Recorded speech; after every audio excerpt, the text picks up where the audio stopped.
14. Kwa hiyo kama kwa mtu mmoja dhambi iliingia ulimwenguni, kwa mtu mmoja dhambi iliingia ulimwenguni kwa kosa la Adamu wa kwanza, dhambi iliingia ulimwenguni na wote walihesabiwa kuwa wana dhambi kwa sababu ya kosa la mtu mmoja. Bwana Yesu asifiwe. Amen. Kila mtu anajua kwamba Mungu alimweka Adam katika bustani ya Eden na akamweka katika bustani ya Eden aweze kuilima na kuitunza, lakini shetani akaja akamwambia Eva ya kuwa ati hivi ndivyo Mungu alivyosema ya kuwa mkila matunda ya mti huu hamtakufa. Na Eva akamwambia ukweli, lakini shetani akamwambia Mungu anaogopa ya kuwa mkila matunda ya mti huu mtafanana naye. Na Eva alipoona kuwa matunda ya mti ule yanatamanika kwa macho na yafaa kwa chakula, akachukua akala, na baada ya kula tu Biblia inasema wazi ya kuwa wakaona wa uchi na wakajificha. Na Mungu akaja katika bustani, na alipokuja katika ile bustani ya Eden akamuita Adam. Hakumuita Eva, alimuita Adam, huko wapi? Na Adam akasema ni huyu mwanamke ulionipa. Wakati wote dhambi inapoingia katika nyumba, katika familia, watu wakisema nani kakosea, mwanamke akasema ni mwanaume, mwanaume akasema ni mwanamke. Mungu anamwambia Adam, uko wapi? Hajibu swali uko wapi, anasema ni huyu mwanamke ulionipa. Kwa hiyo baada ya hapo Mungu akamlaani Adam. Kuna laana kadhaa ambazo Adam alilaaniwa. Laana ya kwanza aliambiwa ya kuwa atakula kwa jasho. Kwa hiyo kama leo wanaume tunakula kwa jasho, na najua tena nyumba sio mwanamke, nyumba ni mwanaume. Kwa hiyo na mwanamke hata kama ana biashara, lakini kama mwanaume hamlishi, hamvalishi, atasema kwamba huyu mwanaume hanipendi, kwa sababu kazi ya mwanaume ni kuwa kichwa cha nyumba na ni kuhakikisha familia inakula, inakunywa, inavaa. Kwa hiyo Adam kama kichwa cha nyumba akaanza kumlaumu mwanamke, akaanza kusema ni huyu mwanamke ulionipa. Na Mungu akamlaani Adam, akamlaani Eva na akamlaani nyoka, na akamwambia Adam utakula kwa jasho. Kwa hiyo Adam akaanza kula kwa jasho. Leo kuna wanaume wanaamka saa 9 ya usiku ili familia ile, na wanalala saa 5 ya usiku, saa 8 ya usiku, analala lisali moja kaamka. Na Biblia inasema ole wake yule anayewahi kuamka asubuhi. Na Biblia inazungumza hivyo, na inasema Biblia inazungumza ole wake anayegeuza usiku kuwa mchana. Kuna watu mnafanya kazi mchana na wanafanya kazi usiku. Hiyo ni laana ya Adamu wa kwanza, sio laana ambayo mtu alitakiwa awe nayo, lakini kwa sababu ya kosa la mtu mmoja, dhambi, mauti, mateso yaliingia ulimwenguni. Sasa sisi wote tunaita wanadamu, sisi wana wa Adam, bin Adam. Sisi wote ni binadamu, sisi wote ni wana wa Adam. Kwa hiyo kila mtu ambaye hana Adamu wa pili, hana Yesu Kristo, ana Adamu wa kwanza, michongoma na miiba itamwotea katika biashara, michongoma na miiba itamwotea katika maisha yake. Hata swala la mwanamke kuzaa na uchungu, hii haikuwepo, lakini mwanamke alizaa na uchungu kwa sababu ya kosa la Adamu wa kwanza. Nataka nikwambia kwa ukimpokea Yesu na ukimwamini, kama unaenda kujifungua unaweza ukazaa bila ya uchungu. Bwana Yesu asaidie sana.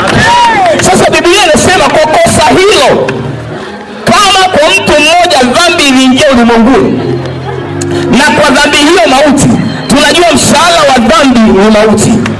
Wakati wowote kwenye kosa, kwenye dhambi, mauti huwa inakuwepo pale. Sasa tunaona hapa Adamu wa kwanza ameleta mauti ulimwenguni. Na hii mauti aliyoingiza imeingia kwenye biashara, imeingia kwenye ndoa, imeingia kwenye familia, imeingia kwenye kila kitu. Mwanadamu analima shamba, lakini baadaye analima anatumia mtaji wa 500,000, lakini anakuja kupata 100,000, amepata hasara ya 400,000. Kwa nini? Kwa sababu ya kosa la Adamu wa kwanza. Zamani watu walikuwa wanalima na wanavuna, wanatafuta na wanapata, wanabisha na wanafunguliwa. Biblia inasema na hivyo mauti ikawafikia watu wote kwa sababu wote wamefanya dhambi. Yaani wote tunaonekana tuna dhambi, si kwa sababu tumetenda dhambi. Tunaonekana tuna dhambi kwa sababu tumetoka kwenye viuno vya mpendako. Kwa hiyo kiuno cha Adam na tumbo la Eva lilishalaaniwa, lina dhambi. Sasa kwa sababu na sisi tumetokea kwenye viuno vyake, na sisi tuna dhambi. Na ndio maana ukizaliwa na baba ambaye ni mchawi, automatic damu yako inakuwa na uchawi hata kama una tumbuli. Na ndio maana ukimnyoshea mtu kidole kesho uamki, haamki kweli, na mtu atasema ule ni mchawi. Wewe ukijiona una uchawi, lakini damu yako ina uchawi kwa sababu umetoka kwenye viuno vyenye uchawi. Kama unaelewa sema pasa ninaelewa. Sasa nimesema tulia hapo hapo, nataka leo nikupe injili ya kimya kimya. Sasa kupiga kelele hata usile kuelewa ninazungumza nini. Sipigi injili ya kiinjilisti na kufundisha. Amen. Bwana Yesu atusaidie sana. So wewe na nini ni matokeo? Mfano tunajua Wachaga, nitoe mfano Wachaga. Wachaga wao wanatafuta pesa. Mchaga akija hapa na shilingi 5,000, baada ya miezi 6 atakuwa na duka la jumla. Wote mtasema huyu mtu ni mchawi. Sio mchawi, damu yake ina pesa, damu yake inavuta pesa. Kwa hiyo ukiwa na damu ya Yesu unaweza kuvuta utakatifu, ukiwa na damu ya Yesu unaweza kuvuta utu wema, ukiwa na damu ya Yesu unaweza kuvuta amani, kwa sababu damu huwa inanena, inazungumza, huwa inavuta. I'm talking to somebody right here. Naongea na watu wali hapa. Watu wangomona nisikilizeni. Amen. Kwa hiyo damu ya Adamu wa kwanza, damu yenye laana, na sisi wote tulivyozaliwa, wote tumezaliwa katika viuno vya Adamu wa kwanza. Wote tumelaaniwa. Sasa nimekupa mfano wa Mchaga. Kwa hiyo Mchaga akija hapa Ujasi, wewe mwana wa Hano hapa, huyo mwenzio huyo sio mwenyeji wa hapa. Baada ya wiki mbili, mpe wiki mbili tu. Wewe unasema sina cha kufanya, yeye ataona cha kufanya.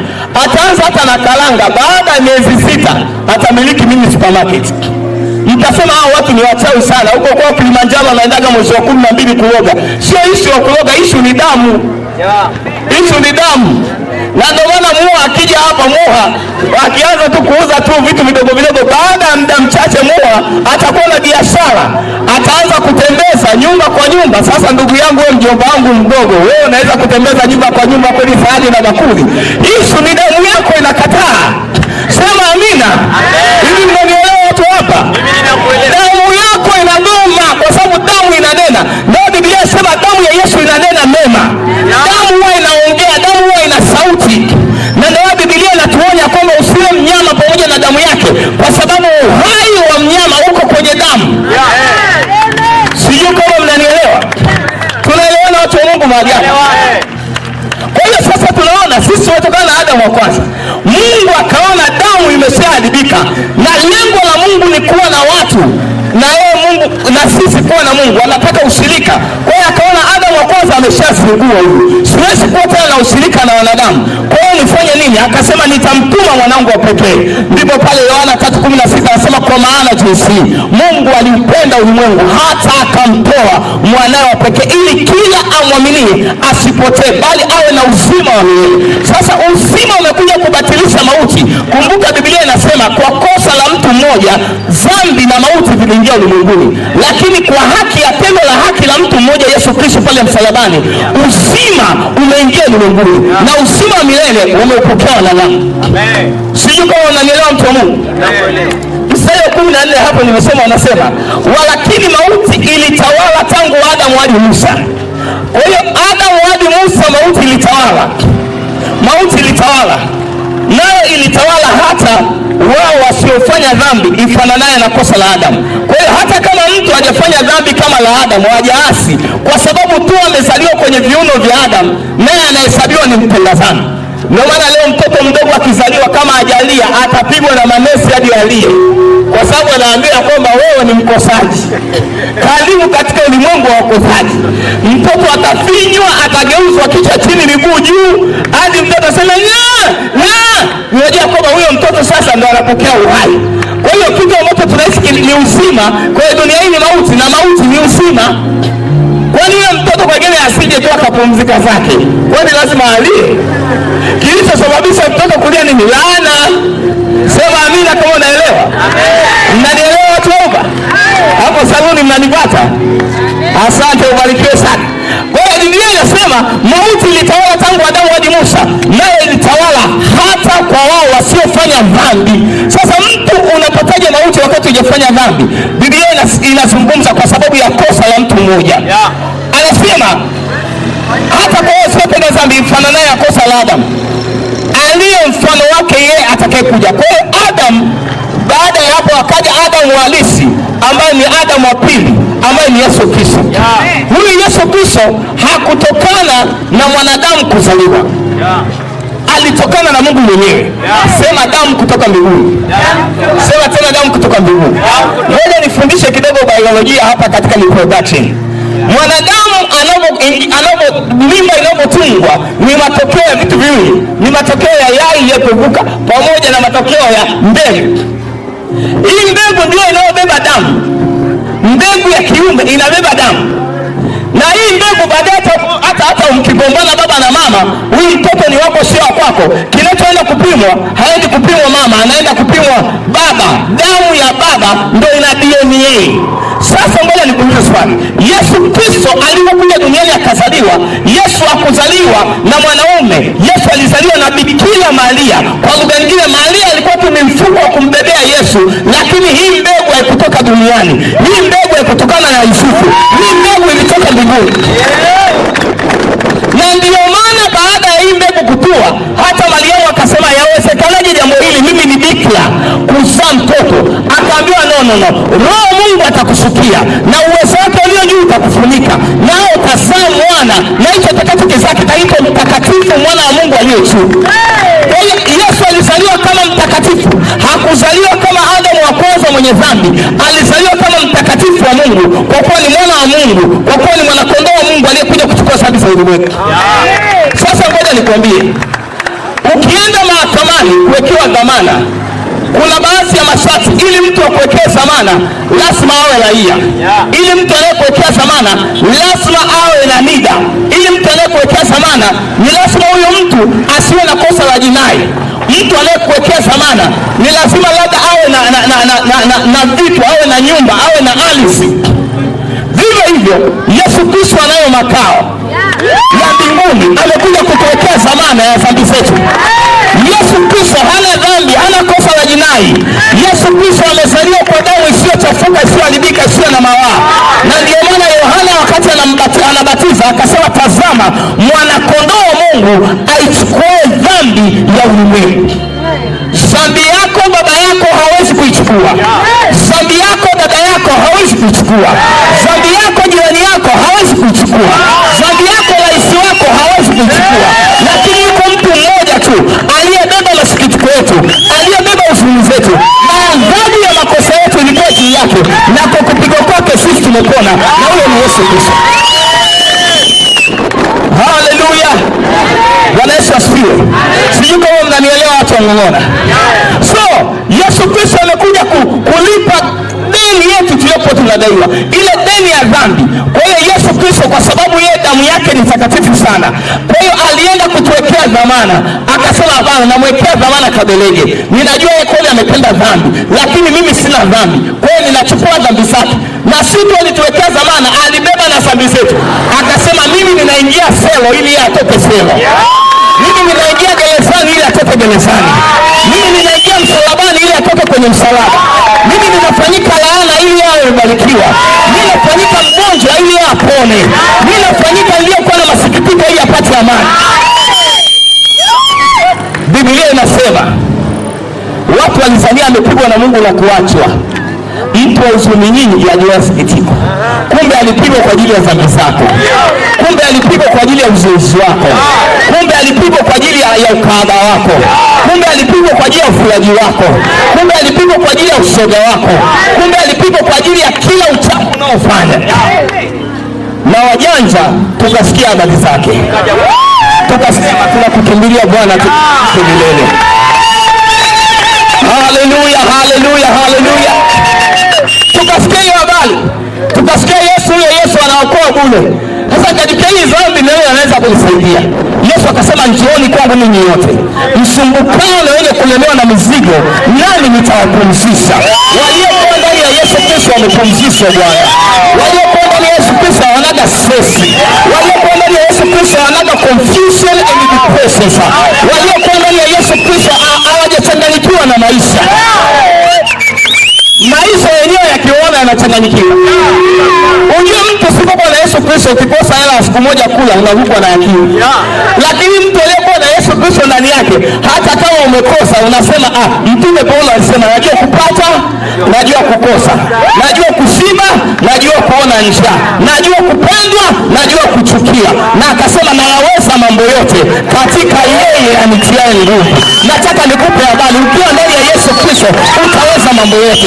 Ukiingia ndani ya Yesu Kristo sio atakupa gari, anakupa amani, maana gari haliwezi kukupa amani. Ukiingia ndani ya Yesu Kristo anakupa wokovu, sio labda atakupa starehe fulani. Starehe haziwezi kukupa wokovu, haziwezi kukupa amani. Kuna mtu mmoja anasema, pasta, sasa mimi ninapata amani kwa kunywa pombe. Nani alikwambia kwamba utapata amani kwa kunywa pombe?